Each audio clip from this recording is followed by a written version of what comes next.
There are so many amazing ways to grow your business. You can do LinkedIn outreach to bring in clients really quickly. You can build a YouTube channel to have evergreen content that can bring in clients for years to come.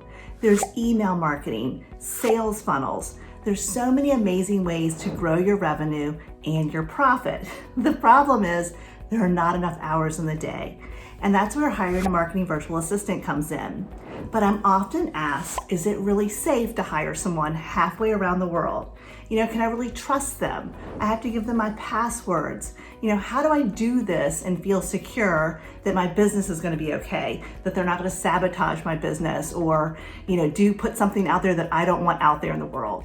So let's talk about 3 things that you can take into consideration to make you feel secure when hiring a marketing virtual assistant. Hi, I'm Kirsten, and if you're new to our channel, welcome. If you haven't already subscribed, we would absolutely love for you to subscribe to our channel.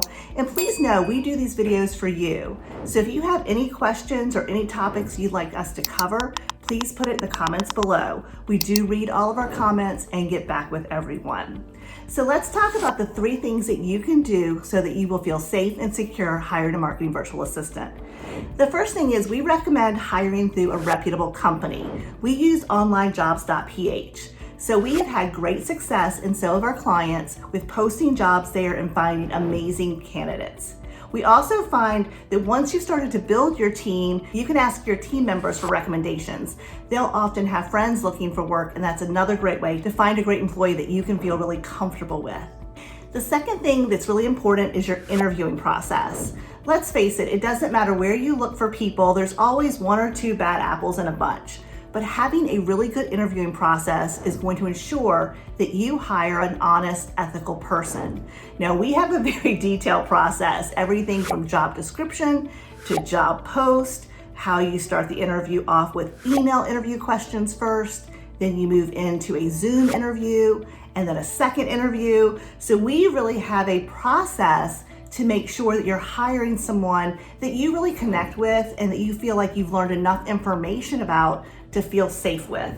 We then also have an onboarding process where you're going to have them sign a confidentiality agreement, and you're going to really lay out the terms of the relationship you want to have with your virtual assistant. And I think that's going to make sure that you end up getting a quality person, because they're going to see that you really run a great business, you know what you're doing, you're dotting your I's and crossing your T's, and that's going to help you attract really good people. So if you have any questions so far, please leave them in the comments below. So the third thing is going to be training your person and building that relationship. Now, this is going to take time. And to be honest, a lot of entrepreneurs just want to hire someone and just throw them in and hope for the best. Well, one, it's not going to be the best way to build a relationship with someone who's going to stay with you for a long time. 2, they're not really going to trust you because you didn't do a good job training them or setting expectations for them or to really help them understand what you like and don't like and how you want things done. So that's kind of going to get things off on the wrong foot, so to speak. We have a very detailed training process. I know that surprises you, right? We have a very detailed training process where we teach them how to use our project management software. We highly recommend that you use Trello or Asana or Basecamp. So we have step-by-step instructions for what's done for all of our tasks. And we spend time working with them one-on-one in the beginning so that we can make sure they understand the structure, they understand what we're looking for. It's really, really important to build that relationship so you do have that trust and that respect. And over time, they will need less and less of your time and attention. Now, the big question is always passwords. When you're training someone, this is where you start to give them your passwords. We have never had trouble with anyone that we've given our passwords to, and we've been doing this for over a decade. So again, if you interview properly, make sure you're getting the right person on board, you're not going to have issues because you're going to hire someone ethical and who is in line with your values. But what we recommend is just giving them passcodes to just what they need at that time. And start them off doing a few tasks. Maybe they're doing your video editing or you're posting on Facebook. Whatever it is that you have them doing, have them do a couple tasks at a time and then work your way up. Over time, they may have passwords to so many things. Right now our virtual assistants have, our Canva account. Obviously they're in our Trello boards, they're in our Google Docs, Facebook, LinkedIn, and I'm talking personal LinkedIn as well as like personal Facebook accounts. So they're going in and doing a lot of things for us, and we trust them, but it takes time. Don't just like dump all of your passwords and everything onto someone at one time.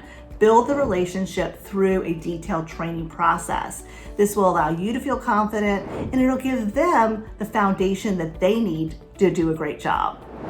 I hope these 3 tips were helpful for you, and it makes you feel more confident and open-minded about hiring someone overseas. Trust me, it can be very safe to bring on a marketing virtual assistant. So if you like this video, please give us a thumbs up so that we know to create more content like this. And I will see you in the next video.